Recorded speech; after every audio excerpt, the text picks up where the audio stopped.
Buenos días. El día de hoy vamos a empezar con nuestras clases de literatura. Recuerda que ya hemos trabajado lo que es la etapa prehispánica, sí, hemos trabajado la etapa de la conquista, ¿no? Y ahora vamos a trabajar lo que es después de la conquista, ¿sí? Bien, antes de empezar nuestra clase, como siempre, primero agradecemos a Dios, sí, que nos tenga en una buena salud y que cuide de nuestras familias también, ¿sí? Sin más que decirles, entonces empezamos nuestra clase. Bien, el día de hoy trabajaremos lo que es la competencia, lee diversos tipos de texto y nuestro objetivo será interpretamos de qué manera influye la cultura española en el Perú, ¿sí? Bien, entonces vamos a hablar acerca de la etapa de la colonia o el virreinato en el Perú. Si bien habíamos estado trabajando en lo que es las culturas prehispánicas, recordemos un poquito, habíamos hablado de las culturas mayas, aztecas y quechuas, ¿sí? En literatura estamos trabajando en lo que es literatura hispanoamericana o latinoamericana, ¿no? Enfocándonos más en lo que es Perú, pero hay que tocar un poquito de lo que fue México, ¿sí? También México, también que forma parte de lo que es la literatura latinoamericana o hispanoamericana. Entonces, a ver, habíamos hablado de las tres primeras culturas, ¿sí? Que recuerda que estas culturas proponen su producto literario, ¿no? Su producción literaria. Ahora, luego que tenemos la invasión española, ¿no? La conquista, ¿no? ¿Por qué se llega a conquistar los españoles? Recuerdan que ellos le facilitaron prácticamente el trabajo. ¿Por qué? Porque acá había guerras civiles entre Huáscar y Atahualpa, ¿no? Este enfrentamiento hizo que el pueblo inca, en vez de unirse, ¿qué hizo? El pueblo inca se empezó a separar y eso le dio facilidad a los españoles a poder imponer todo su cultura, ¿no? Dentro de acá, ¿no? Evangelizar a todo, ¿no? Esta época de la conquista fue una época muy difícil para los indígenas. ¿Por qué? Porque hubo lo que es la evangelización en la cual tú tenías que aceptar la Biblia, aceptar la cruz, ¿no? La Santa Trinidad, y en la cual muchos no aceptaban y los mataban, ¿no? Al menos es que estos aceptaban, ya los iban a perdonar, ¿no? O incluso algunos morían ya bautizados, ¿no? Pero igual los mataban, ¿no? Sí, igual los mataban. Entonces había muchas matanzas, mucho de esto, y es así como empieza a disminuir qué cosa, la cultura inca empieza a desaparecer, ¿no? Algunos que odiaban a los incas porque habían pueblos que odiaban a los incas porque los incas los invadieron, ellos lucharon a favor de los españoles porque los españoles le ofrecieron que al momento que iban a conquistar, estas personas iban a tener un cierto rango, ¿no? Superior. Entonces, España recuerda conquista tierras, no tan solo acá América, también en México también empiezan a conquistar tierras. Es así como España va, ¿qué cosa? Va a instalar, ¿qué cosa? Sus colonias en América, ¿no? Dando así el gobierno de virreinato, ¿no? Estas colonias eran puestas como gobernadas por el virreinato. Este virrey, ¿no? Recibía órdenes de quién, del rey. Así, en realidad, ¿quién era? Desde lejos, ¿quién gobernaba España, ¿no? Y aquí era su supervisor o sus ojos, ¿no? Del rey, era el virrey, ¿no? Y empieza a gobernar en todo lo que es el Perú, ¿no? El Perú no, en todo lo que es América, ¿no? Eh, es decir, entonces, esta época, vamos a hablar un poquito de su contexto social. Vemos como principal aquí en América, el principal exponente el virrey, que trabaja con el rey. Después del virrey, ¿a quienes tenemos? A los criollos, blancos, ¿no? Último están los indígenas. Es en esta época en la cual ellos traen ¿a quién? Traen a los esclavos, a los negros, dicen, ¿no? De los esclavos como mano de obra, ¿no? En la cual los españoles decían, ¿no? Que el indio y el esclavo no eran personas, ¿no? Pero entre el indio y el esclavo estaba mucho, en la pirámide social estaba mucho más abajo. Recuerda que en la etapa de los incas vemos lo que es el trabajo en el campo. Su base económica era ¿qué cosa? Era la agricultura, ¿no? En el caso de que cuando llegan los españoles esto cambia, ellos ponen qué cosa, la minería como base económica. Quienes trabajaban ahí, los indígenas. Y ahí es donde se da esta reciprocidad en la cual yo trabajo en tu tierra y tú me das protección. Eso seguro lo han escuchado en historia, tal vez en el caso del feudalismo. Acá también sucede lo mismo, ¿no? El español, o en ese caso era llamado el encomendero, yo te protejo, pero tú trabajas en mis tierras. En muchas veces no se cumplía porque este indígena trabajaba en las tierras, pero el encomendero no lo protegía, no lo maltrataba, ¿no? Eran objetos vendidos, ¿no? Yo te vendo, hacían cambios, ¿no? Y la gente siempre quería el más fuerte, ¿no? Para que pueda trabajar bien, ¿no? Y dentro de las minerías también trabajaban quienes los sambo, los esclavos, los negros esclavos, ¿no? Estos esclavos también eran maltratados, golpeados, ¿no?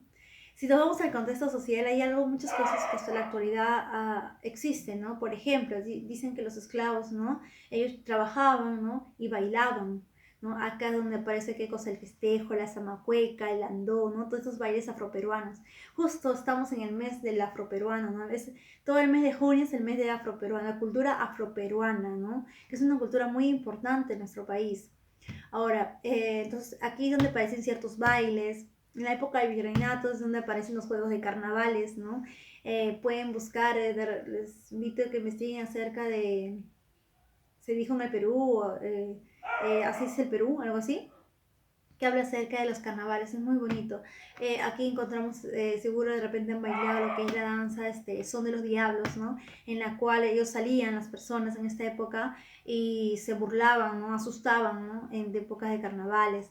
Luego tenemos también, como que a través de la danza se burlaban de los españoles, ¿no? Así era como una burla, ¿no? Por ejemplo, tenemos la contradanza, ¿no? En la cual se vestían de manera burlona los españoles y dice que los españoles bailaban, pero era otro tipo de baile, ¿no? Que se vestían así. Y aquí la gente indígena también empezó a bailar, pero burlándose de los españoles con una ropa más colorida, más burlona, ¿no? Eso con respecto a lo que es la época, ¿no? Del virreinato, todo lo que sucede dentro del virreinato. Ahora, recuerda que la historia no está alejada de la literatura, al contrario, la literatura enfoca mucho en lo que es el aspecto histórico, es por eso que estamos hablando un poquito de historia.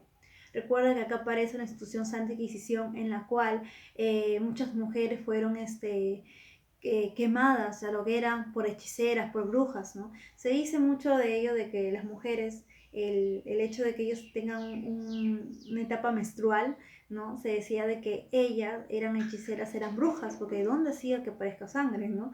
Entonces, en cambio, el hombre no. Entonces, por eso muchas mujeres fueron matadas en esa época, ¿no? Y les decían que eran brujas, ¿sí? Porque no conocían, ¿no? Ahora ya sabemos, ¿no? Que es parte normal, ¿no? También esta época no, ¿no? ¿Qué más aparte de la Santa Inquisición que tenemos? Recuerda la minería, ¿sí?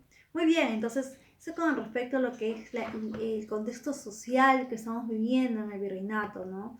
O sea, hay clases sociales muy marcadas, ¿no? En la cual el criollo, ¿no? El criollo, el blanco, el español, el conserva tierras, tiene poder, el indígena, el indio y el esclavo viven a mano de ellos, ¿no? Aquí también se da lo que es las razas, ¿no? Por ejemplo, ¿no? El indígena es del indio con el español, ¿no? El indigenismo. El sambo es del mulato con el indio, ¿no? No, es con el negro con el indio, ¿no? El mulato es el mulato se da con el negro y el español, ¿sí? El mulato, sambo, ¿no? Y aparecen más razas, ¿no? ¿Sí? Como socavón, salta para atrás, ¿no? Sí, son un montón de razas, ¿no? Que son las fusiones de distintas razas. Entonces, dentro de aquí de América van a aparecer qué cosa, las corrientes literarias de España. Vamos a España. ¿Qué sucede en España en esta época? Están apareciendo las corrientes literarias como el Renacimiento, el Barroco, el Neoclasicismo. Es decir, España está en la etapa de qué, su siglo de oro. En la etapa de España donde está el siglo de oro, ¿por qué? Porque España contiene tierras, tiene poder, tiene colonias en diferentes lugares. La etapa del siglo de oro tiene que el Renacimiento y el Barroco. Sí, recuerdo, Renacimiento barroco. Neoclasicismo es la etapa en la cual ya decayó prácticamente España, pero aquí todavía en el Perú todavía hay autoridad de España, por eso que el neoclasicismo de España aquí todavía se le considera dentro del virreinato, ¿no? Pero recuerda que el neoclasicismo no pertenece a parte del siglo de oro. El siglo de oro español es el Renacimiento y el Barroco, recuerda eso, nada más, esas dos corrientes. pero acá en América está el Renacimiento barroco y el neoclasicismo. ¿Sí? Antes de hablar un poquito entonces de esto, recordemos, en España, en la época del Renacimiento tenemos a Garcilaso de la Vega, ¿sí? En el barroco tenemos a dos poetas que se odian a morir, que vienen a ser Quevedo y Góngora. Quevedo era un burlón satírico en la cual se burlaba de todo, ¿no? Se dice que un día está caminando y encuentra una reina y la reina tenía un defecto físico que era cojita y Quevedo le dice, bella dama, tomo estas flores para que usted escoja, ¿no? Y se burla de la cojera de esta mujer, ¿no? Se dice que cada vez que le hablaba para burlarse de todos. Él le tenía un odio tremendo a Góngora, era así como, no sé si les gusta el fútbol, Alianza y la U, algo así, ¿no? Era Quevedo y Góngora, se odiaban a morir, en la cual Góngora, se dice que Góngora tenía una nariz muy grande, en la cual Quevedo no perdió la oportunidad de burlarse de la nariz y le escribió un poema todavía, ¿no? Eras un hombre pegado a una nariz, ¿no? Era como la trompa de un elefante, ¿no? Era como las pirámides de Gizeh, ¿no? Decía, la nariz era tan grande la nariz, que la nariz, recuerda que nuestra nariz pequeñita está pegada a nuestro cuerpo, ¿no? Pero que decía de que la nariz era tan grande que Góngora era el que estaba pegado en la nariz, ¿no? Góngora era la cosita pequeña que estaba pegada en la nariz. No, la nariz era más grande. Entonces se burla de la nariz, ¿no? Y la compara con las pirámides de Gizeh, ¿no? Con la trompa de un elefante, ¿no? Que era más pequeña, dice que la nariz. Entonces así era la burla de ambos, ¿no? Y eso también va a influir dentro en América, ¿no? Luego tenemos aquí también a Lope de Vega en el teatro español en barroco, aparece, en la etapa del barroco aparece el teatro español y aquí también llega, ¿sí? Llega influencia de Lope de Vega, ¿no? Sí, eso con respecto al Renacimiento y el Barroco. Recuerda que en el Renacimiento, en España, buscan qué cosa, su nombre dice renacer. Renacimiento significa volver, ¿no? Volver. ¿Qué cosa buscan renacer? ¿Qué cosa buscan volver? La cultura greco-latina en España. ¿Por qué quieren recuperar eso? Porque dice que es lo mejor que ha pasado y que no se debe de olvidar. La cultura greco-latina, recordamos qué cosa, los dioses mitológicos, ¿no? La belleza, la perfección. Los griegos buscaban la perfección del cuerpo, ¿no? Buscaban la simetría de nuestro cuerpo. Todo lo que era simétrico era bello, ¿no? Los dioses del Olimpo, el humanismo, ¿no? El conocimiento, las letras, el temor a la muerte, ¿no? ¿No? No buscaban lo que es el teocentrismo, que viene a ser el centro de todos Dios, sino buscaban el humanismo, ¿no? Como el hombre principal, ¿no? El hombre es el primordial, ¿no? Que el hombre puede buscar tierras, puede hacer su invento, puede crear cosas, y no necesita de Dios para crear más cosas, ¿no? Entonces, eso es lo que encontramos en la etapa del Renacimiento. Ahora, vámonos un poquito, ahora regresamos a América, y no olvidemos este contexto. Renacimiento en América, recuerda siglo XVI, España también siglo XVI, recuerdo que busca la antigüedad greco-latina, recuperar, ¿no? Aquí en América tenemos a Diego de Ojeda, ¿no? Con su obra La Cristiada, ¿no? En la cual es como tipo la Odisea, porque recuerda la Odisea que busca un hombre, está buscando, Odiseo está buscando qué cosa, llegar a su pueblo Ítaca, pero Poseidón no le deja, ¿no? Una Odisea, pero al final llega, ¿no? En La Cristiada también es igualito, pero en La Cristiada tiene que ver que con el nombre de Dios, el nombre de Cristo, ¿no? ¿Sí? Por eso se llama La Cristiada. ¿Ya? Muy bien, entonces vamos a encontrar ahora dentro del barroco en América, encontramos lo que es aquí a Amarilis, ¿sí? Amarilis con su obra Epístola a Abelardo. En el archivo que les estoy enviando estoy viendo un poquito más de datos acerca de Amarilis. Amarilis se dice que hubo un amor entre ella y Lope de Vega. Lope de Vega era el padre del teatro español, ¿no? ¿Por qué? Porque dice que ella le hace una carta de respuesta, ¿no? Él hace una carta y ella le da una respuesta, ¿no? Como dice, epístola a Abelardo, ¿no? Y sobreentiende que Abelardo puede ser, ¿no? Puede ser Lope de Vega, ¿no? En esto podemos decir, ella toma como otro nombre, ¿no? Conocida como la Filomena, ¿no? Toma ese nombre, ¿no? Y se le dice que ella es la Filomena de quién, de Lope de Vega, ¿no? Y le hace una respuesta, ¿no? Lope de Vega era conocido como el Fénix de los Ingenios, ¿sí? ¿Por qué se le considera que es ella? Porque se dice que él cuando escribe la carta se decía que era una peruana, que era de Huánuco, ¿no? Entonces esas características eran las características de Marilis. Justo Marilis escribe una carta con un seudónimo. Entonces, ya, entonces hubo como que un amor entre ellos, es lo que se dice, ¿no? Luego tenemos a Juan Espinosa Medrano, conocido como el Lunarejo. Él tenía tendencia gongorista. Ahora sí, recordemos lo que les dije. Góngora era el enemigo de Quevedo, es decir, Juan Espinosa Medrano tenía influencia de Góngora. Era culto, ¿no? Era metafórico, usaba mucho las metáforas, muy conservador. En cambio aquí en América tenemos luego a Juan del Valle Caviedes. Era el poeta satírico, tenía influencia de quién? De Quevedo, ¿no? ¿Y Quevedo quién era? Era de qué? Era satírico, burlón, era un poco más liberal que Góngora. No quiere decir que sea liberal, ¿eh? Pero un poquito más liberal de quién. O sea, menos conservador que Góngora, podemos decir, ¿no? Entonces aquí también tenemos a Juan Espinosa Medrano como gongorista, a Juan del Valle Cavides como Quevedo, y ambos también se odian, ¿no? Ambos se odian igualito que esos poetas, ¿no? Luego tenemos también aquí a Alonso Carrio de la Bandera, conocido como Concorlo Corvo. De repente en algunos libros vas a encontrar Concorlo Corvo, se refiere a Alonso Carrio de la Bandera. Escribe La salida de los hijos caminantes. Recuerda que en esta época aparece la novela picaresca, La serie de Tormes, ¿no? Entonces también se trata de se retoma el nombre prácticamente porque no es lo mismo. Lazarillos ya se le reconoce como alguien que camina mucho, que busca, que vive a ser al mando de un amo, ¿no? Entonces, la salida de los hijos caminantes es un hombre que está buscando tierras, ¿no? Y que encuentra a distintas personas que lo van a apoyar, ¿no? Ese viene a ser la diferencia, ¿no? Pero le toma el nombre de Lazarillo, ¿no? Y en México tenemos a la más importante, la mujer más importante, que viene a ser Sor Juana Inés de la Cruz, con su obra Respuesta a Sor Filotea, Primer Sueño y Antología. Sor Juana Inés de la Cruz, ¿por qué es importante? Porque es una de las primeras mujeres que se revela ante todo esto. Recuerda, hay algo de contexto social que no hemos dicho, de que la mujer no tenía derecho a estudiar, no tenía derecho a tener, a conocer, al conocimiento. Ella tenía dos cosas, o era la casa, que tenía que cocinar, limpiar, cuidar al esposo, o era que iba a la iglesia y tal vez podía tener derecho a tener un estudio. Sor Juana se dice que a los 3 años ya sabía leer y escribir, ¿no? Y ya empieza a escribir sus primeros poemas a los 7, 8 años, ¿no?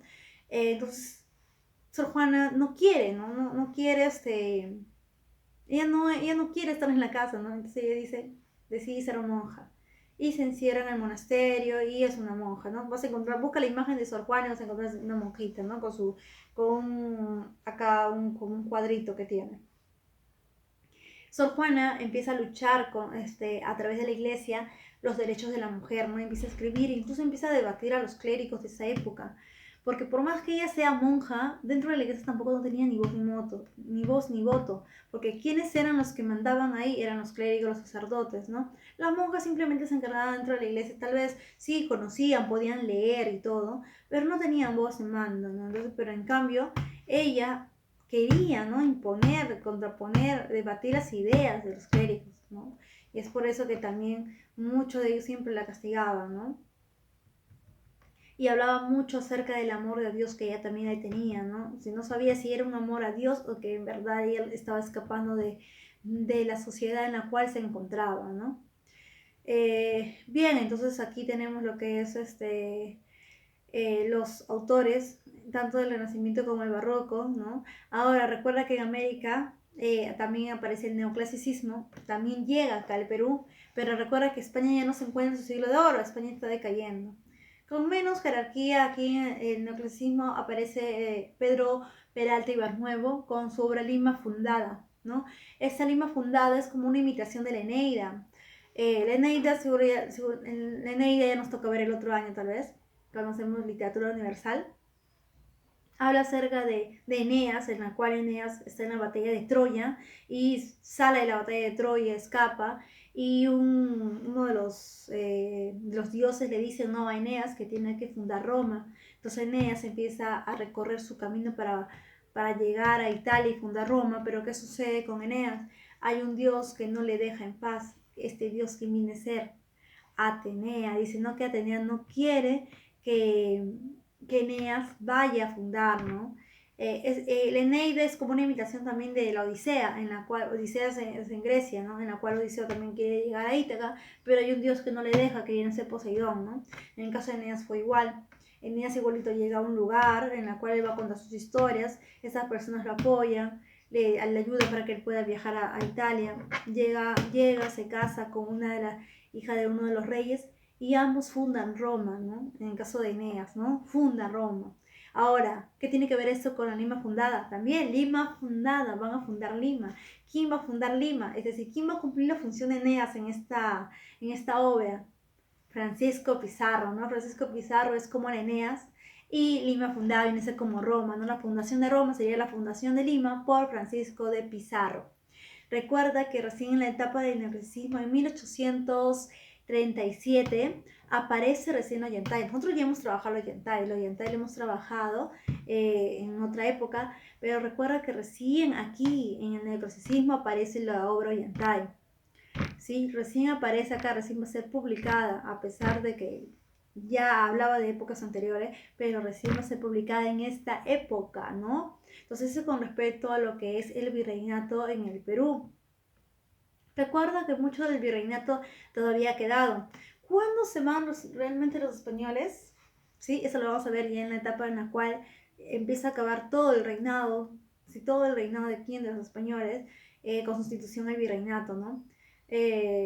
Acá aparece qué cosa el cabildo, ¿no? Recuerda que el cabildo es una institución que hasta la actualidad existe. ¿Cuál es esta institución? La municipalidad, ¿no? Donde están esos alcaldes, ¿no? El alcalde antes se había llamado cabildo, ¿no? Y el lugar también era cabildo. Muy bien, entonces con eso estaríamos terminando, ¿sí? La clase del día de hoy. Recuerden hacer el esquema del tema. Felicito los esquemas muy bonitos que me han enviado. Y resuelve la página 206 y 207. Muy bien, y con eso sería todo. Cuídense chicos, nos vemos. Hasta luego.